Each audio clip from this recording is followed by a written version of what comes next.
before he went to High Point. And when I first gave it to him, he's like, "Dad, really?" And I said, "Listen, the guy that wrote it, he's kind of cool. I figured maybe you guys would get a connection." So, with this begrudging look, he flipped through it and he started laughing at a couple of things you had wrote on there, you know what I mean? And so I noticed he continued to flip through your book. So awesome. so my son did read your book. I got a sort of warm heart in my in my mind's eye because your book touched my son. So awesome. so thank you, Austin. That was back when you just graduated college, correct? Yeah, I wrote the book during college, so it was like a blog, and then this publisher told me that there was no chance I could actually publish it. It was like 80,000 words. It was going to be like a size of a Bible, and so I had to rewrite the entire book 2016 into 2017, and I self-published it in 2017. And I only say that because it kind of defines you. And then the next time I met you, I was working with your, I'm going to call him benefactor, partner, sponsor. We'll talk about what they do, but everybody in the area knows the Griffin brothers, and they don't talk much, right? And I was putting on a small business event, and Mike said, "Listen, Joe, you know I really don't want to get up and talk a lot, but I got a young man that I really think could be great." And so I said, "Well, who's going to say no to Mike Griffin, right? You understand that, right? Whatever you say, Mike." Okay. And so he says, "I got a great young man. You're really going to like him, and he can talk about our new program called Zoom Up because he's helping us develop it." Mm-hmm. And so I didn't know what to expect. And here you come limping up to the stage. I don't know if you remember now. I think you broke your ankle or something like that. Limping up to the stage. All the women were just melting over you. Dad, look at that young man coming up there, just limping up to the stage. And that you really impressed them talking about your ambition and the ambition of others, people wanting to get in small business, and this Zoom Up program. And that was sort of your start into business. Talk about the meeting and the first relationship that you had with the Griffin brothers, because that is kind of the beginning of your story, isn't it? Yeah, it goes back. I'm from Western North Carolina, a small town called Valdez, and my mom fusses at me, but I always say, I used to say I didn't come from nothing, but I came from a whole lot of family, but not high income or anything. And my mom was a school teacher for 30 years, and my dad worked in a small IT for the city of Morganton. And, really, I just always wanted to be an entrepreneur. I started selling candy out of a shoebox at my sister's basketball games. And the best skill they taught me at 12 years old, taught me how to wash a car. And I started Austin's Amazing Car Wash when I was 12. And then kind of fast forward, got to UNC Chapel Hill, knew that, I wanted to travel. I wanted to kind of explore. Took a trip overseas to London and saw this wash while you shop concept at Tesco, which is similar like a Target. And Tesco people would probably be mad if they heard me say that. But anyway, I took this wash while you shop concept back to Chapel Hill. That was my sophomore year. And then me and my actually roommate at the time started what was called Waterless Buddies, which was a waterless car wash company. Chapel Hill wouldn't let us put any water on the ground in a shopping center, so everything had to be waterless. And so we would partner with shopping centers, wash cars. Well, Mike and I met at during one of the pitch competitions, so like a Shark Tank type event that the business school puts on. And him and I still debate what exactly he said, but how I took it was that he didn't know this. I was trying to cold call Carl Howard. It's another small business. Well, it ain't really small, but big business in the area. And was trying to get in touch with Carl Howard, how his family started and grew their car wash business and still to this day. And Mike said something to the effect of, like, "I'm really interested in your business. I love your passion, but I'm probably not your investor." Well, this is February of 2015. And so we just stayed in touch. And I had an opportunity to go to San Francisco. And then Mike offered me a job to come to Charlotte to work for his family's business. And I took the leap and came to Charlotte. I, ironically enough, did not want to move to the city. I wanted to get away. My parents are from an hour away. I loved being away from home and then coming back. And But it was the biggest blessing. I just didn't know, and Charlotte's now become home for me because of that opportunity that the Griffins gave me. So after you spoke on Zoom Up, right? Yep. Which is this program that the Griffin brothers have of looking and finding people to help them start small businesses. They call them dirty businesses. They like service-related businesses because that's where their father taught them as well. Yep, exactly. And so after that happened, what was your role with Griffin Brothers when you first got started? Because I knew you as a guy looking for businesses to help them. Yeah. So Mike has hired, and he's had 7 of them so far. I think it was the 3rd. Entrepreneur apprentice type program. I jokingly said I was a custodian because I did whatever they asked me to do. Right. I drove around. I picked stuff up, but really, it really gave me a chance to see under the hood of a family business. So when we come back, let's talk about Zoom Up and exactly what that does. Okay. Great. You are listening to Local Biz Now. We'll be right back. Local Biz Now with Joe Vagnone will return after this short break on 105.9, 100.7 WSIC. Local starts here. Okay.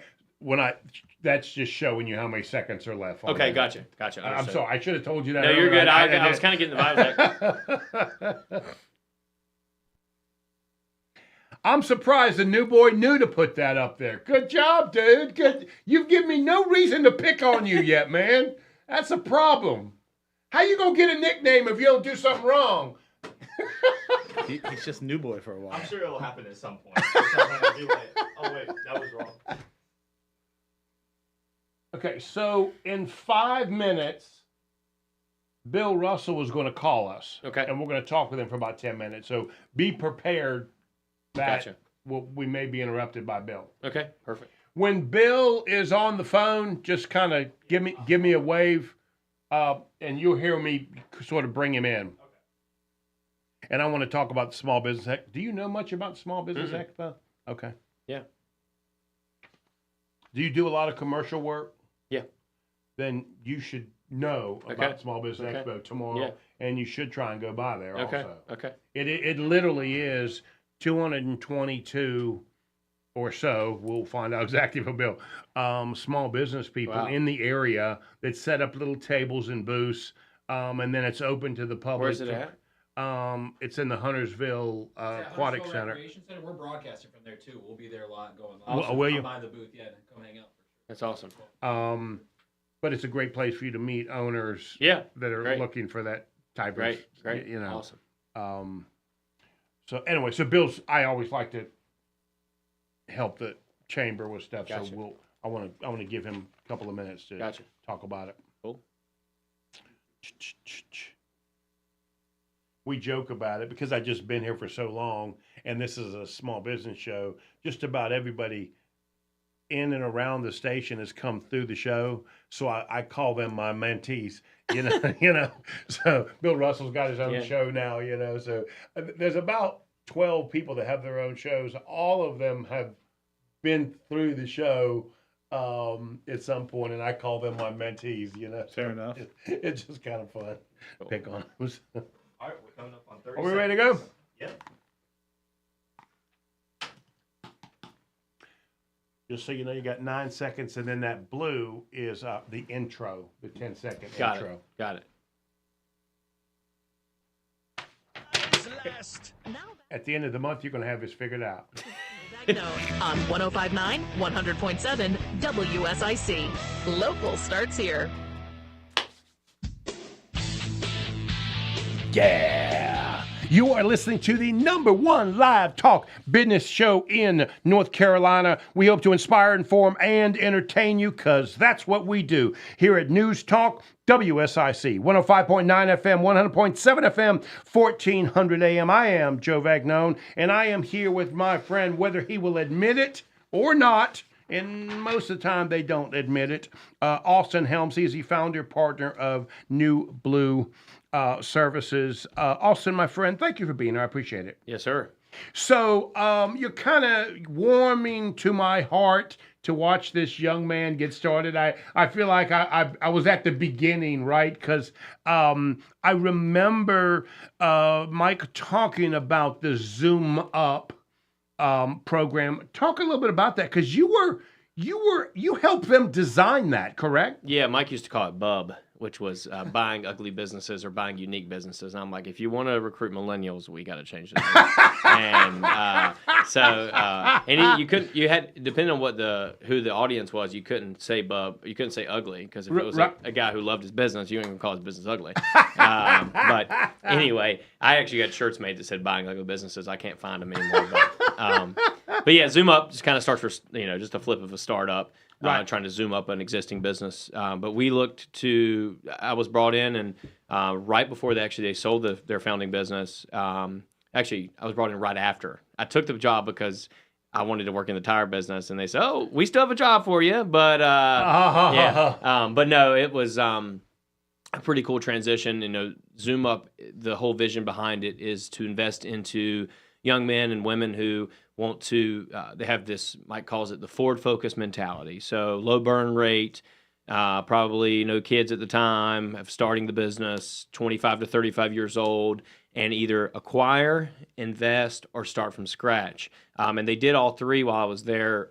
There was a couple acquisitions, one or two investments into businesses, and then there was a couple startups. And, that's kind of what led me into starting what was called Ease Plumbing in 2019. So, just for those very few people listening that don't know who the Griffin brothers are, they are a phenomenal group of family members whose father has built a wonderful multi-unit, different industry business, and over the years they have grew them, expanded them, sold some of them, and once they sold one of their primary businesses, which was Griffin Brothers Tire and Auto Repair, which is probably what most people know them for, because it was sort of retail related, although they have other things. They moved into this, we would call it a capital investment firm, and what they want to do is help young people get started and them take a piece of it. And what I really like about the concept, do the things that most people in small business either don't want to do or no good at, right? So the concept that I really attached myself to, I really love the concept and the idea. And so how long did it take to sort of perfect it and get it to where you think you're smiling like it's still not perfected, but give me an idea on that. Well, because I'm one of the operating Zoomers is what we're called, so our New Blue is not perfect and never will be, but as far as the shared service, they did a really good job. It probably took them 5 years to really figure it out, which is accounting, payroll, marketing. Well, accounting, payroll, more of like big high level finance, shared services, the loan aspect, the money piece, and then the tech piece. So, as you probably can imagine, this business, phones go out, internet goes out, and I don't know how to deal with that stuff. I can work my cell phone, but if it don't work, I don't know what to do. And so, anyway, it probably took him 4 or 5 years. There was a guy, he's no longer with them, or he's on his way out. There's a guy named Deevo that really helped shape a lot of their shared services, that built a heck of a business. He had to do a lot of cleaning up. But, there was a lot of investments made really, really fast. So it was kind of I think they made 6 or 7 investments without true structure built. And so that all had to be built from scratch. Because they had legacy businesses. Then you had all these startups, which were much different than their legacy companies. Have you guys realized that one's more successful than another, buying an existing and growing it or starting from scratch? Is one seem to yield better results? Does it show that way in any? It depends on. It really depends on the person. And I know I don't want to hate on your business. Listen, that is the truth of all business. But there's a lot of guys out there who. And I meet with them, search type folks who want to buy a business. If you're a search fund type person, unless you got that dog in you, as my buddy says, you need not to buy a business that's less than $10 million, because that's going to have managers in place, that thing. So if you got that dog in you, I say start up every time, no questions asked, because one, you get to build your culture from the beginning. Just in my business, plumbing, if I would have bought a plumbing business that did $3 million revenue, and then having to train service titan. I have to train guys now and they're brand new. Just imagine just training fresh guys who've done stuff the same over and over and over. So it all depends. I think if the bigger is better, I think you start buying when you build up a decent business. And then other tradespeople, other service, small businesses, they respect a hustler. They respect the hard work. So if you go out and start a business, what you do is you actually, and you do quality work, you take care of people, you do what you say you're going to do. You'll get other companies that will say, hey, Johnny, I'm ready to retire. I see you build a heck of a business over there. And that's happened. That folks have come to us to say, oh, we were not really ready to purchase them. But these were reputable businesses in my trade. They ended up selling to somebody else because I said, I'm not ready for that. Right. But I think it does depend. And it also depends on the industry. But I like startups. I don't know. I like, because the early stage stuff for me, all of our support staff would laugh because I do a lot of startup like things, like just make a decision as quick as possible. Don't think about the process that we built, just go. And but again, sometimes small businesses needs that mentality. But to scale a small business, you got to have process. Right. Well, and so in your case, though, you got something that most other small business people don't have. I sure wish I had it, years ago. Yeah. Which is you could pick up the phone and call Mike and Larry, right, and say, "Hey guys, what do you think?" Yep. And then make a fast decision. So you get the years of their experience, right, and then you can decide what you want to do. That gives you a leg up that others just don't have. Well, yeah, and we also have the other guys that they've invested in. So I'm one of the younger ones. So they've got guys that are older than me that have dealt with stuff I've never dealt with. And that's even down to like relationships. Like, hey, I might be looking to buy an engagement ring. How the heck I do one of that? Or like you get this like brotherly love. Right. And then I think it's too like it's a little bit more of a mentor. Like then there's stuff that I'm 30 years old. These guys might be 38, 39.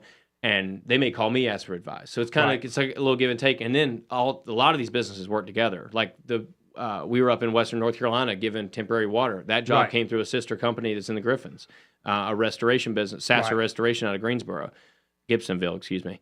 And so I think that's the other big piece is a lot of our businesses tie into one another. Like they have a septic and grease trap pumping business. I show up to a restaurant to go clear a sewer. The grease trap's backed up. I call Greenway. So just kind of if you ever need a tradesperson, you just call me. There's about one or two of the trades I can't handle. If I don't know them, I know people that know them, and we can get. Well, that's good to know. Yeah, yeah. We got people that build custom cabinets. I mean, it's been fun. So I'm curious. When we met, you didn't own a business, right? Is it everything you thought it would be? Like, is it? And so, well, answer that first, and then I want to know why you chose plumbing. So, So, has it been everything you thought it would be? Can I cuss on air? All right, so I'll say it. So the really, really good days make the crappy days that much better. Yeah. So it's like I think the best and worst part about starting a business, owning a business, is the people. It's the best thing about it, but it also can be the absolute worst part. Yeah. And so everything I thought it would be, I would say I don't know, because I don't think I really knew. I've learned more in the last 5 years than I would ever have gotten at any MBA program that I've ever dreamed of. Sure. And your professors have been there, done that from a larger scale and from a startup. So you really are in this exceptionally, you may not know it, but I'm here to tell you, right? A guy that's been self-employed since he's 17 years old, getting Larry and Mike's advice is just absolutely invaluable because they have this spectrum of large business and startup, and that's a rare treat in small business. Oh yeah. So why did you choose plumbing? Because you could have they'd have set you up in any service related business, right? Why plumbing? Well, I had looked at it was one of the only other investments they didn't have before I left. So I actually left for 6 months. I tried to go start a software business in 2019, and it was one of the businesses we had looked at before I'd left, and I kind of liked it because plumbing never stops. It doesn't matter if it's cold, it's hot. I always say that wives don't take cold showers, and shitters always get full. And so I like the consistency of the of the business, and there's a seasonality. And I really didn't choose it. Mike called me about 5 times and said, "Do you want to do this?" And I didn't have a job. Please. And I was jobless, and I was fresh off an ACL tear. That's when you saw me. And so I was fresh off an ACL tear. I was going through a little bit of depression because I had to move back to Valdez, and so I was like, "Oh, heck!" He caught you right when you were living with Mama. Yeah, and my friends I had some friends tell me I was flushing my dreams away because I wanted to move out west. I wanted Right. to move to Texas and start a software business. And Right. I thought when we started, I thought it was going to be I was like, this is like Monopoly. Right. This will be a short-term thing. Michael Right. let me run it for 6 months. If it don't work out, not a big deal. Right. What happened in the first 2 months, 3 months, I did not expect. I had zero clue of what I was doing. I mean, I was hiring people at an unreasonable clip because we kept getting the calls. I mean, I was Right. interviewing you, Joe, and you'd sit down and I would, oh gosh. Can you go this afternoon? And Yeah. Right. Hopefully the HR folks aren't listening, but I would say, can you pass a background drug test? And then they would look at me and say, oh yeah. And then I'd say, well, how much you want an hour? And they'd say some crazy high number. And I'd say, sounds good, sign right here. And they'd jump back and be shocked. And I was like, so I was having to fully trust so many people right from the get-go. And I think that may be the oddest part of the entrepreneurial story. Right. And we're going to have all month to talk about it as well. You are listening to Austin Helms, and we will be right back. There's more Local Biz Now with Joe Vagnone on the way from 105.9 100.7 WSIC. Local starts here. I'll tell you what, I'm sure he's busy setting up. That's not a problem. Okay. All right. No call. Okay. Well, okay. If he does, let me know, but I got a guest, and I might just not take him. We can just give it a shout out. Say what? Just shout it out in the. Okay, are you ready for the burners? Yes. You know how to do that? I have it loaded. Yep. You sure? I'm all ready. You positive? Yes. You're not gonna mess it up? No. Okay. I sure wish he messed it up, man. You got some. How's he gonna You're get a gonna, nickname? you're gonna How's he manifest his messing up. You got your computer's. He's literally trying to manifest your That's fuckery. what I do. Your computer's freezing in here. He's trying to make it happen. You understand, they've all been warned about Joe, right? My nephew went to school to do what they do, and my nephew was sitting in that chair, and he walked out and says, I'm not doing it. I'm not doing Joe, so.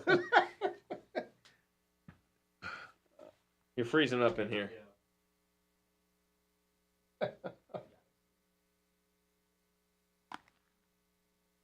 So we come back, you're going to be on. Okay. I got to do this little thing for a sponsor, and then you're on. All right.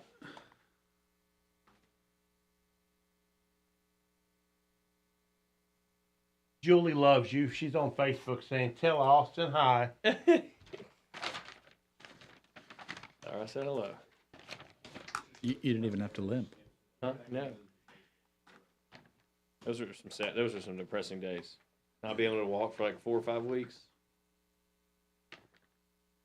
I remember when I was 12, I was in a wheelchair. I was in a car accident. Jeez. In a wheelchair for almost 3 months. Jeez. I got 2 blood clots. I tell people the problem with being a co-host at the end of it, at the end of the month, you'll know how to do it. Yeah. You just take it to the end of the month to get there.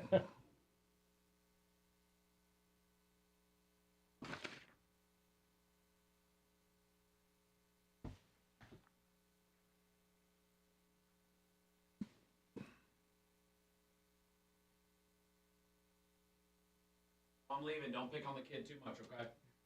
Pick on the kid too much. Tell him to leave me alone, please. I would love to kick that guy out. The problem is he owns the station.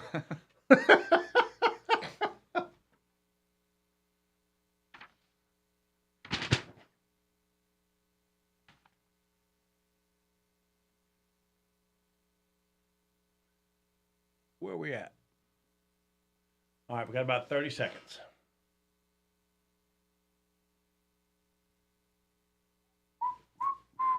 Does Julie know that we got a new board operator? I don't know that Julie knows that. That's who connected us was Julie, not Sherry. You live here in town? Charlotte. Here we go. Austin, you ready? Yes, sir. Deevo, you ready? We're ready to go. All right, let me do my thing. Local starts here. Yeah. You are listening to Local Biz Now, where your business matters. And I'm talking with Austin Helms. He's the founder, partner of New Blue Services. Austin, my friend, thank you for being a co-host for the entire month. We'll never have enough time to get through the short life, business life that you live with a whole lot of detail in it, but we've got the entire month to talk to Austin, so let's move on. But I do look forward to next week when we can dig in some more. So Austin, it is official. You have become the co-host, so join in and ask away. Don't be shy. Our guest today is Deevo Tindall. He is the Chief Experience Officer at the brand Storyteller and is managing director of Fusion Photography Studio. Deevo, my friend, thank you for being here, buddy. I appreciate the opportunity. Thank you, both of you. So, Deevo, I asked you when you got here, how did we meet? And we don't know, do we? Well, I figured it out when you were name dropping earlier. I said Sherry, but it was Julie who found me on LinkedIn. Oh, Julie, got it. And yeah. Oh, well, if Julie says it, we do it. Yeah, so she sent me a message, wanted to let me hear the show, and thought I'd be a good guest for you, apparently. So Great. I got somebody fooled. Well, no, I don't think you've got anybody fooled. I think you're just a secret. Because when I went to your website and did a little bit of research, I thought, this dude, he kind of knows what he's doing. And so I appreciate you being here, buddy. Thank you for the opportunity. So tell me a little bit about your background. We get so many people that show up here at the show, and it's difficult to sort of ask them, how did we get here, right? So fill us in on how that happened. Fast, high level, 30,000. I did the American dream, went to college, thought that was the way I was supposed to go. I didn't have any mentors like Austin over here in the sense of anybody to tell me what was what. I just went to college, got my degree, got a job, took the highest paying job that was offered me, and it turned out to be a blessing to some extent because most of what I do now as an entrepreneur, I had to learn in that corporate experience. Right. So I just wasn't empowered to do it. But I spent 15 years in that industry, working with mobile homes, finances, banks. I was in project management, marketing, branding. I literally was exposed to every aspect of the company, as well as all the different types of people from internal and external. And so I just learned a boatload of things. And then at some point early on in the process, I realized that the corporate path was not the one for me. It was uninspired. I wanted to be my own boss. I wanted to have the freedom and autonomy to do the things that I wanted to do. And I'm a creative at heart, and I was sort of stifled in that capacity. So I was looking for something that I could do where I could sort of fill That seems to be the core that I hear from people that want to be self-employed: independence. Yeah. And the ability to be more creative. Because once you're in a structure, you have to assume the structure is working and successful. Mm-hmm. So anybody running it is afraid to let you outside of it, right? And if you're creative, it just doesn't make you comfortable. Well, we can go down a rabbit hole on that one, but as humans, we are all creatives. I mean, that's what we were designed to be, is collectively working alongside other people to build something. Like that's, if you go back thousands of years, you'll sort of see that in the culture of every culture that ever existed. But somewhere along the line during the Industrial Revolution, they started dumbing us down and taking away critical thought and saying, just go in here, get your degree, work for the system, follow this, don't question, don't ever deviate, and just make us lots of effing money. And I was like, and so, so we sort of got away from that ideology. And so I just found a way to get back to it, really. But yeah, you're right. Most entrepreneurs that I meet are also felt stifled and lack the freedom and autonomy and creativity. So you're spot on. So I went to your website, branding agency in Charlotte, North Carolina. What is that exactly? What is a customer profile look like? What's a good customer for you? So it's any entrepreneur who is looking to build a business. This is what I originally thought. And anybody. So if I may back up for a minute, this is my fourth business now, and I sort of learned along the way that one of the things that was missing was that small businesses and entrepreneurs, even established businesses, weren't really clear on their messaging and who they were selling to and what their unique value proposition was. Because if you can clarify that and crystallize that and really understand what you're doing, you sort of have your own internal North Star. But more importantly, you're able to speak to the people who actually need your service. And so that took a lot of years of trials and tribulations and several two failed businesses to figure that out. But once I sort of got that secret sauce and understood how to do that, I started selling that recipe for small businesses and entrepreneurs. I tell people all the time, do not hire anybody that hasn't failed before. I mean, you need that, right? Yeah. You need to know what not to do and what that feels like, because you're not going back again once you know that. Or don't. I had a conversation with an individual the other day. He was a business coach, and I asked him, "So who is your coach?" And he's like, "Well, I don't have a coach." And I was like, "Well, why do you expect people to invest in you if you don't have a coach of your own?" So same thing. If you haven't failed, don't work with me. If you're a coach and you don't have your own coach, you're telling me that coaches aren't worth enough money to invest in. So why would we invest in you? So you know what I mean? Right. So when you started this journey on your own, right? Walk me through, and I asked the same question of Austin. Is it different than what you thought it would be? Because most people, when they start, they have this mental view of what they think things are going to be. Did it turn out that way for you? I mean, if there's anything I've learned in my 45 years on this planet, that life is a squiggly line, and we sort of thought that we would go straight and narrow going here, but man, it's back and forth and zigs and zags, and so no, I mean, it's impossible to say it's what I thought it would be. I don't know that I had any expectations of what it was supposed to be. I moonlighted sort of part-time while I was trying to figure out how I could really start making money while I was still working in the corporate world. And I would come home from my 9 to 5 and I would go straight into doing my hobby at the time, just trying to figure out how do I make money. We call that a side hustle now. Yeah, you know what I'm saying? yeah. They used to make fun of that. Now it's okay to have a side hustle. Yeah. Yeah. So I don't know. It's hard for me to answer that question. I've thought about that in a reflective capacity, but I just didn't know what I didn't know. And so it was really a matter of survival early on, which I used to think was okay as an entrepreneur. Like, I'm a survivor, it has like sort of that really nice mystique to it. But now I don't see it that way. I sort of see myself as a thriver, being able to sort of figure out the things that I've learned along the way. So I guess from that perspective, yeah, it's uniquely different. My partner who deals in larger deals, he called me a shark, and I didn't know what he was talking about, right? And what he was saying was, "Hey, Joe, you just keep moving, right?" And he's right. I literally just continue to move and keep what works and drop what doesn't work. And after 40 years of doing it, you start to learn what to head towards or not to move towards. But one of the hardest things I've had to do is choose coaches. Tell me how to do that, because I got to tell you something. The only way I've learned who a bad coach is after I've hired them. Yeah. And I don't mean bad as in they were no good. I mean bad connection with me. Yeah. Well, I think there's a few ways, and I think this is probably different for everybody. It's just really, it boils down to you need to understand what you need a coach for in the first place, right? Are you looking for a therapist type coach? Are you looking for somebody to be a mentor type coach?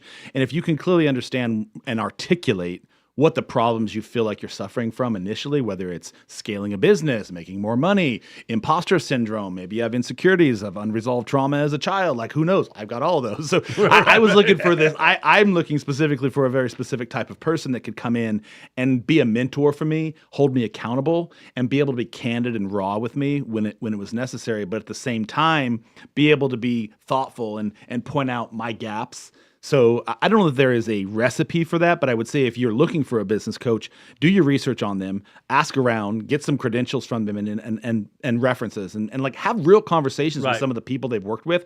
And also I think there's an intuition piece of it. Like you have to be able to trust your gut. Can you imagine sitting in a bar, having a drink with this dude or bringing him home to meet your children or your family or your parents? Like, is this somebody you'd want to spend time with?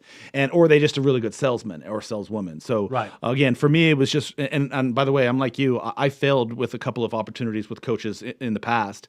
But I was really astute to sort of honing in on what I wanted out of it. And when I saw that it was going in a different direction, I quickly made that pivot. But there's also a thing where you can outgrow each other as well. So you can get to a point in your career where the coach that was useful for you for the first year and a half may no longer be useful for you because you've evolved or they've changed directions. Like, so there's a lot of different subtleties and nuances that go into that. Right.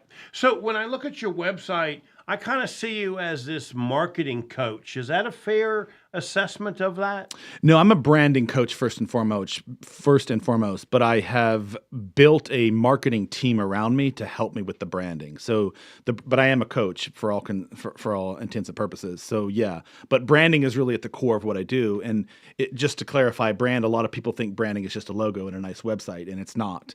Branding is literally every single touch point on your customer journey and thereafter. So how do you say that again so everybody listening could get that. So it's really important to understand. A lot of people have this idea that branding is just like, what's my outward appearance? What's my website look like? Or what's my cool glossy logo look like? Or all these different things, right? But it's not. It's all of those things and everything else. It's every single touch point on your customer journey, whether it's your website, your social media, maybe you have your car wrapped, or it's how you present yourself. It's how do you dress? How do you talk? How do you show up? Is it what I'm sorry? Employee morale and what's the word I'm looking for? Culture. That's the word I was after. Is that part of it? 100%. So if Joe and I work for you, and Joe is gung ho about sharing your message and talking about his company, you're his boss to his friends and his family, but I'm going home bad mouthing you, and I'm like, I hate that Joe, man. Every time I got to go to work, it's just like sucks in. Right. I'm branding you to all the people I know, and so it's really important that your brand is your people, it's your voice, it's your taste, it's your smell. And I'll give you that's an interesting take. Yeah. So I'll give you. You ever wonder what they think about you, Austin? Yeah, everybody's watching you at all times. Wait, hold on. There's a difference. We're not saying that you have to be liked by everybody. We're not saying you have to be liked. We're saying that your team has to be in alignment with your values and your vision of what your company does and the problem they solve. You are listening to Local Biz Now. We'll We'll be return right to back. Local Biz Now with entrepreneur Joe Vagnone in just a moment on 105.9, 100.7 WSIC. If I had a better board operator, that wouldn't have happened. What do you guys use this for? Never take the blame. In the mornings, they spin that to see what the prize is of the birthday person will get. So you call in for somebody's birthday, and then they put their name in. Got it. So. The main studio. Were you ever at the main studio in Statesville? Mm-mm. The main studio is actually in Statesville. Okay. Cool. How'd you get hooked up with these people? You just had a show idea? Or you... No. 11 years ago, a coach friend of mine said that the way I was conducting my business was too small. I'm a one-on-one guy. Mm-hmm. Matter of fact, you probably won't meet anybody better one-on-one than Joe, right? But I'm not a group guy. I don't stand up and, meaning all those years I've been doing the small business event, I never stood up and talked and spoken. That's not my thing. And he said, Joe, you need to be able to present to more people. And he made contact with the radio station and offered for him and I to be on a show, a single show. Brad Roach, who's a mortgage salesperson, one of the top mortgage salespeople in the country, invited us on his show to do a show. So Wayne and I went on the show, and I probably prepped for that show for like 2 hours, had 20 pages of notes and, all this kind of stuff to be on this radio show. Never been on the radio before. I get on there, and we're only on for like 15 minutes, and it was the fastest 15 minutes. It just flew by. And when it was over with, the owner of the station, as soon as I walked out of the studio and got to the owner of the station, was just on me and was just asking me all kind of questions. Well, little did I know he was thinking about selling the station. He was thinking about selling the station. And so it started that then he said, man, you need to have your own show. And next thing you know, 11 years later, here we are.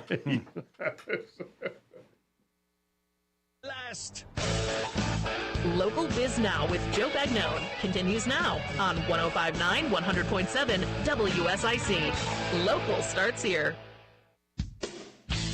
Yeah. You are listening to the #1 live talk business show in North Carolina, where we hope to inspire, inform, and entertain you, because this is Local Biz Now, where your business matters. Before we continue talking with Deevo Tindall, he is the Chief Experience Officer at the brand Storyteller and Managing Director of Fusion Photography Studio. We got to do a little business. Fire it up, young man. We got a brand new board operator, and I've been dying to make fun of him, so maybe he'll mess this up and I can make fun of him. Flames can be fierce, but they can also fuel tranquility. Discover the serene side of life with me, Josh Johnson, as we help you explore the world of cigars at Burner Cigar. Ignite your passion for relaxation and elevate your moments. And for those of you that are listening on the radio, I'm holding up a sign that says, "This cigar is on Joe." If you go by Burners, hold up a cigar, put the photo on your social media, your first cigar is on me. I will be at the Small Business Expo in Huntersville tomorrow. It is the Lake Norman Chamber Expo. Come on by there. I will have this sign and the poster, and you can get your picture, get your picture taken, drop it on your social media, and I've got a humidor there of cigars that you can take your pick on. Burner Cigar, they are just exceptional people. It is an exceptional operation, and I thank them for being the sponsor of Local Biz Now. Again, go by the Lake Norman Chamber Expo tomorrow, and your first cigar is on me. Burner Cigar, located in Brookdale Village and also Highway 16 in Denver. Okay, we did good. I was really hoping that new board operator messed that up, but he didn't. He didn't mess that up. He's making it hard for me to pick on him, Austin, and he's making it hard for me to get him a nickname. You understand? Oh, yeah. This is going to be a problem. We got to stump him up somehow. Okay. That being said, Deevo, my friend, thank you for being here, buddy. We appreciate it. Thank you for having me. I appreciate it. So this show tries to give some advice, move people in a direction that they feel good, and it was the time was well spent listening to the show. What advice would you give somebody thinking, haven't done it yet, but thinking about getting started in a small business? Well, first of all, I thought the show was over when you said thank you. I was like, oh, that was quick. That was my 15 minutes of fame. I was like, I must have said all the wrong things. What advice would I give an early entrepreneur? Wow, where do I begin? I think first and foremost, don't quit your day job. You just need to be. You need to. I love that statement. That's absolutely correct. You just don't quit your day job. You have to understand. You may have this brilliant idea, but make sure that you've taken the time to vet it out, whether it's through an organization like ZoomUp, whether it's through a mentor, whether it's through a coach, whether it's through friends and family. Take some time to figure out what value this new great, juicy, audacious idea is that you're bringing to the market or hope to bring to market is, and how are you going to make money? And spend some real time on figuring out what that's going to look like. That doesn't mean you have to have this business plan or all these things drawn up. It's just make sure that you have everything that you've thought about in your mind's eye can be materialized into something that can eventually replace your day income so that you can do this full time. And that might not happen right away, and be willing to put in the blood, sweat, and tears. So, Austin, I wouldn't even mind to get both of your idea on this. I've been telling people for years, first of all, I am not a coach. I tell people all the time, I'm what's considered a consultant. I'm going to tell you what I think, and if you don't want to listen, that's your own business. But but I'd be curious to get both of your thoughts on this. I've been telling people for years, I love the decision to have a small business and your spouse work for the man or the woman. I like that. My wife is for 37 years worked for a large corporation. It affords me the ability to take those calculated risks. How do you guys feel about that? I'm curious. You got an opinion on that? Well, I don't think my opinion is solely responsible. I think my wife has to make that decision first and foremost. I think there's a lot of other variables that would go into that decision, whether you have kids, whether you don't have kids, what's your lifestyle, what sort of opportunities do you want to create for yourself? Do you like to travel a lot before that decision is made? But for me, I don't really have an opinion about it one way or the other. I personally, my spouse is involved in our businesses, so she runs operationally, sort of keeps everything running smoothly and flowly, and all of the staff and all the HR stuff. Well, so that I can go out and do what you just said, which is run my business. So there's that perspective. Personally, I think it probably depends upon your relationship with your partner. So, Deevo, you don't know this, but I've been doing this show for 11 years for one reason only. They like when you disagree with me, and so it's okay to disagree with me. The owner calls that good radio, so it's all right. It's okay. Yeah, I got no problem telling you how it is. I think it depends upon your partner. What kind of support system do you have with your wife or your partner? Austin, you got an opinion on that? Well, I'm not married. I have a girlfriend, and so she can do what she wants. It's not my decision. But I think to me, it's more about what what financial backing do you have? I don't think it matters because I have a friend who the husband and the wife are both entrepreneurs, and like kind of what risk level you want. I think if you don't, I mean, when I used to speak to college students, now I tell kids not to go to college, just become a plumber. You'll make way more money.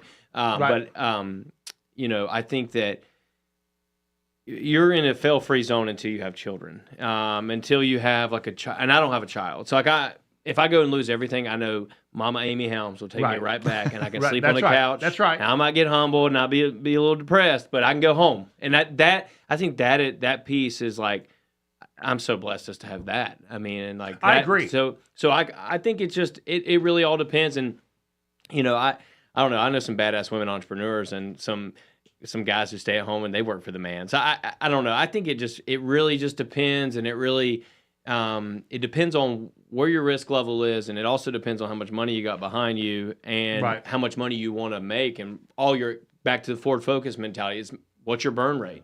Right. That's what's going to. So, Deevo, I go to your website, and I'm looking at it. It says my process takes you from bland to brand. Let's go through these because you've got them numbered. So let's quickly go through these now. You're not going to be able to dig in, and you're not going to be able to go back to 1963 and tell me all about this stuff, right? But we've got we've got 5 things. Let's try and hit them. Okay. Number 1, brand messaging, and the essence of that. Walk me through that. That's the soul of your brand. That is the je ne sais quoi, if you will, in French. It's like the soul. It's the spirit. What does your brand believe? At the end of the day, what do you stand behind? Like, and what do you want people to perceive you as? Okay. The second thing is you've got kick-ass visuals. That's the first time I've heard that. What is that? So your visuals are the visual perception of what your client sees about you. It's your social media content. It's your website. It's your business card. It's your branded shirt that Austin's wearing over there. It's how you dress. It's all of the things that are outward facing, whether you're a billboard advertisement or you have a television commercial. It's all of the things that you want people to perceive about the reality of your brand. Got it. Okay. Number 3. He's doing good, isn't he? He's staying right on that. Okay. How do I say that word? You got a web amplification. Yeah, I couldn't say it. Amplification. So that's your marketing. You asked about, am I a marketing guy? So once you have this branding down, your amplification is taking that message, like we're doing on this radio show right now, and broadcasting it out to the ethos of your universe. You're amplifying your brand so other people can then see it. And you'll help them decide exactly how to do that and where to do that. Yeah, so we have a really unique process in our brand discovery that really outlines what your business stands for. It's the foundational blueprint of what you're going to do with this great idea. And then once that is cemented in this essence and these other things we talked about we create a strategy for you so that you can digitally and traditionally market that business to the right audience. I have a question around that. So like it's when you know, we were talking about what makes people like, how do you push them to start a business? When should you start a business? Like, what advice do you have for folks that I had to rebrand my business? Because, again, I told you I thought it was a joke. Like, we'll get it going. But then I had to do a full rebrand because somebody else on the trademark. I mean, what piece of advice do you have somebody early on in their business that's trying to get something off the ground? Like, how important is branding? Branding is literally the cornerstone, the keystone of everything you should be doing before you start a business. Because what happens if you don't brand your business up front? All right, let's just pretend that the 3 of us are starting a business right now, right?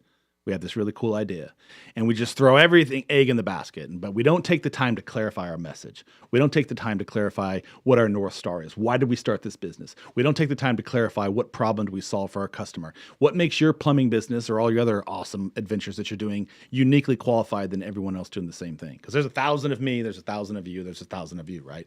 If you don't take the time to clarify that message, you're going to get halfway down the process, and you're going to start realizing you're not attracting the right customer, you're attracting the wrong customer, you're not attracting enough customers. So there's something that you didn't do at the beginning of that business to clarify what that foundation is. So it's really important. Brand is not just the design aspects. It's literally the blueprint of what your business is going to eventually achieve. So I think I do this because I don't think there's any trade-off for it. Like it is literally everything in business to me.